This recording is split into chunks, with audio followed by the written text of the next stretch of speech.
E aí galera, beleza? Bem-vindos ao Vegetal Vermelho. Hoje a gente vai conversar sobre uma questão um pouco polêmica. O que é mais difícil? É mais difícil para você deixar de comer carne ou para os animais que estão sendo violentados pela indústria, pelo agronegócio e que estão perdendo seu habitat natural devido à crise ambiental que cada vez mais eles sofrem, poluição de plástico nos oceanos, etc. Além disso, a gente vai conversar sobre as diferentes opressões, né, e a relação disso com dois conceitos do Freud, né, luto e melancolia, e a relação disso com o capitalismo também. Vai ser mais ou menos esse o nosso assunto. Então, vamos lá?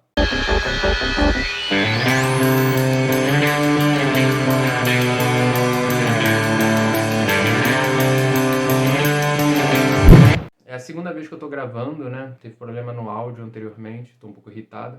Mas quando eu fiz a pergunta inicial, eu quero deixar claro que não é sobre culpabilização dos indivíduos. Eu tenho um vídeo só sobre isso e eu vou colocar o link aqui para vocês. Eu não gravo há tanto tempo que eu nem lembro mais de que lado é. Então não é sobre culpabilizar os indivíduos, porque o carnismo é uma ideologia, assim como outras ideologias. É uma construção histórica, né? Assim como o racismo, que sustenta a nossa sociedade, sustenta o capitalismo, é uma construção histórica também do mundo ocidental, do supremacismo branco. A oposição entre o homem e o animal é também uma construção histórica que sustenta a nossa relação com a natureza e com os animais não humanos e que faz com que a gente determine o que é para ser comido, o que é para ser amado, etc e tal. Assim como também a gente luta contra o patriarcado e o machismo, o feminismo luta contra isso, tentando mostrar um outro horizonte de construção da sociedade que não seja mais oposto a partir da oposição entre homem e mulher, assim como o movimento trans vai mostrar a não pertinência do conceito de cisnormatividade, de cisgênero que organiza o nosso mundo, assim como diversas lutas diferentes vão problematizar uma estrutura hegemônica que é construída historicamente. O veganismo, enquanto uma perspectiva radical anticapitalista, ele vai problematizar também essa base que sustenta o capitalismo. Uma das bases, né, que junto com essas outras bases, né, que tem a ver com transfobia, homofobia, o patriarcado, o machismo, o racismo, todas essas diferentes estruturas, elas organizam o nosso mundo. E a grande questão é que essas estruturas, elas são inconscientes, né? Elas existem antes mesmo de nós nascermos. Antes de nós nascermos, a gente já cresce nesse mundo que tem essa série de pressupostos, né, organizados. Então, são ideologias históricas determinadas que organizam a nossa perspectiva de mundo. Então, quando a gente vai discutir em culpabilizar o indivíduo, é sempre um debate um pouco raso, né? O que esses dois conceitos do Freud têm a ver com isso que eu estou colocando, né? O Freud vai fazer uma oposição entre luto e melancolia, né? O trabalho de luto para ele é quando a gente vai reinvestir o nosso desejo. A gente perdeu, um exemplo bobo, né? A gente perdeu algum ente querido, ou a gente terminou alguma relação e se afastou de alguém que a gente gostava muito. A nossa primeira reação é ficar triste, ficar mal, a gente vai lembrar da pessoa, vai ficar chateado, isso vai gerar angústia, sofrimento, a gente pode introjetar características dessa pessoa, lembranças e tal, mas aos poucos o trabalho de luto é um esforço de reinvestir o seu desejo, a sua libido, aquilo que te movimenta a fazer, a existir, né? Você reinveste essa libido, o seu desejo, num novo objeto amoroso. E aí você segue adiante, você continua a viver, você cria novos amores, novas paixões, novas lutas. E a questão que eu estou trazendo aqui é que não existe. Então, a gente vive num mundo que é construído historicamente, que oprime a gente. Só que a gente tem que fazer o trabalho de luto, né? Esse trabalho de luto ele tem que ser feito de nós mesmos, né? A gente tem que fazer o trabalho de luto dessas diferentes estruturas de opressão que constituem a gente, né? Que pré-existiam a nossa existência. Então a gente tem que fazer o trabalho de luto do especismo. E é muito difícil isso, né? A gente fazer o trabalho de luto de nós mesmos, né? De abandonar aquilo que em alguma medida foi constitutivo e que fundou a nossa consciência, que fundou aquilo que a gente chama de eu. Quando a gente se reconhece, se olha no espelho, se reconhece como alguém, a gente junta uma série de características que tem a ver com esse mundo que antecede a nossa existência, né? Então, para a gente lutar por uma nova organização, para a gente romper com o capitalismo, que é um esforço gigantesco, para a gente construir uma sociedade ecossocialista, vegana, antirracista, a gente precisa, primeiro de tudo, fazer luto de nós mesmos, né? Abandonar essa construção inconsciente e estrutural que organiza a nossa mente, né? Que organiza e que funda a nossa subjetividade. Então, a questão é que, assim como o racismo é estrutural, assim como o patriarcado e o machismo, eles são estruturas, né, que organizam a nossa vida, o especismo, o carnismo, ele é estrutural também. Eles são estruturais. E então, o esforço que a gente tem que fazer, então, é de abrir mão disso que funda a gente e reinvestir. E reinvestir em novas formas de nos organizarmos, né? E aí eu vou pôr, assim como Freud faz no texto dele, né, o luto à melancolia, né? A melancolia é uma incapacidade de reinvestir num novo objeto amoroso. A melancolia deixa a gente mergulhado nessa incapacidade, nesse não fazer. Não existe trabalho de melancolia, justamente porque não existe essa capacidade de reinvestimento na melancolia, né?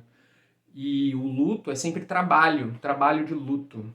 E junto com essa ideia de trabalho de luto, a gente tem que se dar conta que o trabalho de luto é um trabalho de luto constante. O luto, ele tem que ser inelutável, inesgotável, ele não pode acabar. Por que isso? Porque não existe fada sensata, cristal polido, não existem pessoas perfeitas, todo mundo erra e todo mundo foi construído nesse mundo ferrado que é o nosso mundo. E aí a nossa capacidade de recriar e produzir novas utopias e novos mundos passa pela nossa capacidade de estar o tempo inteiro em trabalho de luto. Porque a gente nunca vai chegar a uma desconstrução plena, a gente nunca vai chegar a uma totalidade ou um movimento. Agora a gente construiu um mundo perfeito, em que tudo existe, a paz perpétua. Não, sempre existe conflito. A gente vai produzir novos movimentos, aí dentro do feminismo tem polêmicas, tem novas construções e novas desconstruções que têm que ser feitas. Dentro do movimento antirracista é a mesma coisa, dentro do movimento antiespecista é a mesma coisa. A gente tem que estar sempre se reinventando e recriando novas ferramentas de luta. E para isso a gente tem que estar com esse horizonte de que a gente tem que ter um investimento libidinal nesse horizonte futuro, né? E a melancolia, ela tira o horizonte do futuro, tira a nossa capacidade de pensar e ver adiante, né?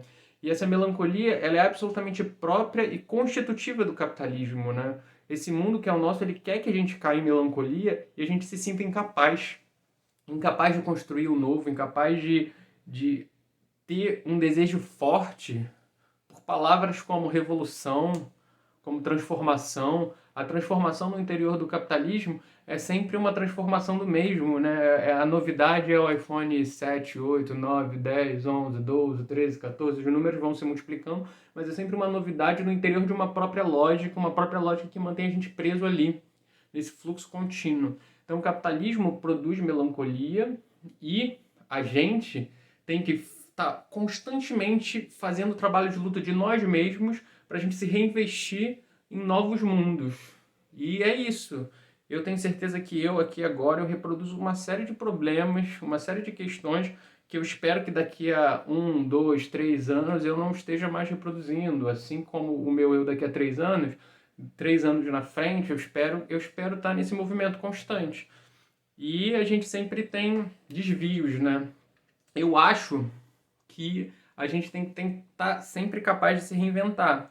E isso passa pela nossa capacidade de reinvestir o nosso desejo. E é isso, é o trabalho de luto que nunca acaba, que não se esgota. A gente tem que estar o tempo inteiro abrindo mão daquilo que a gente era e produzindo novas formas de nos organizarmos. Só assim a gente vai conseguir transformar alguma coisa. Então, façamos luto do especismo, façamos luto dos nossos pratos, daquilo que nos foi ensinado que era o saudável, que era o correto, porque não é verdade, né?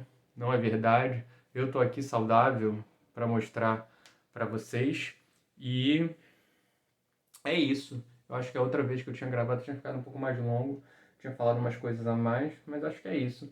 Então, tava um pouco afastado aqui do YouTube, né? Ver se vocês comentam, dão um joinha, essas coisas, porque eu tenho recebido muito mais retorno nas outras mídias do que aqui no YouTube, e apesar de que eu acho que aqui é um espaço que a gente pode aprofundar mais nos debates, então é interessante, mas não sei, não tenho sentido muita repercussão, muito interesse nos vídeos, e às vezes dá uma desmotivada, porque é muito trabalho, né? Isso aqui é um trabalho absolutamente voluntário que eu faço e que não me dá retorno, pelo contrário, às vezes me traz alguns problemas, mas não vem ao caso aqui. Mas então comenta aí, diz o que vocês acham. É isso. Como vocês podem ver, tem algumas novidades no cenário, ainda vou dar uma reorganizada. Eu ganhei de presente aqui, eu não contei pra ninguém, mas eu fiz aniversário semana passada. Eu ganhei de presente essa caneca e esse quadro aqui.